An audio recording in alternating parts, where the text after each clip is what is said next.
கரூர் நெரிசல் பற்றி வதந்தி பரப்பிய யூடியூபர் ஃபெலிக்ஸ் ஜெரால்ட் தற்போது கைது செய்யப்பட்டிருக்கிறார்.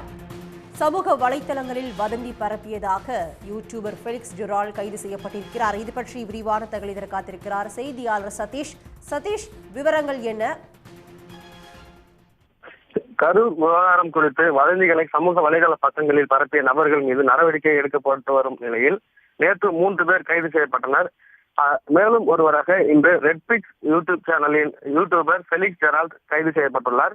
சமூக வலைதளங்களில் பொது அமைதிக்கு பங்கம் விளைவிக்கும் வகையில் பதிவுகளை பதிவு செய்த 25 சமூக வலைதள கணக்காளர்கள் மீது நேற்று வழக்கு பதிவு செய்து இருப்பதாக சென்னை காவல் ஆணையர் தரப்பில் தெரிவிக்கப்பட்டிருந்தது.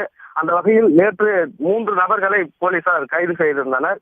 அவர்கள் பெரும்பாக்கம் பகுதியைச் சேர்ந்த பாஜகவின் கலை மற்றும் கலாச்சாரத்துறை மாநில செயலாளரான சகாயம், மாங்காடு பகுதியைச் சேர்ந்த தமிழக வெற்றி கழகத்தின் உறுப்பினர் சிவநேசன், ஆவடி பகுதியைச் சேர்ந்த சரத்குமார் ஆகிய 3 பேரை நேற்று கைது செய்ததாக தெரிவித்திருந்தனர். இந்த நிலையில் இன்று ரெட்பிக்ஸ் யூடியூப் சேனலின் யூடியூபர் ஃபெலிக்ஸ் ஜெரால்ட் அவர்களை இன்று காலை 7:30 மணி அளவில் சென்னை சைபர் கிரைம் போலீசார் அவரது வீட்டில் சென்று கைது செய்து தற்பொழுது சென்னை காவல் ஆணையர் அலுவலகத்தில் வைத்து விசாரணையானது நடைபெற்று வருகிறது.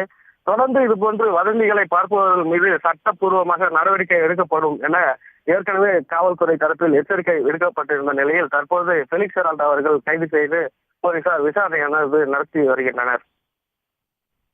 தற்போதைய விவரங்களுக்கு நன்றி.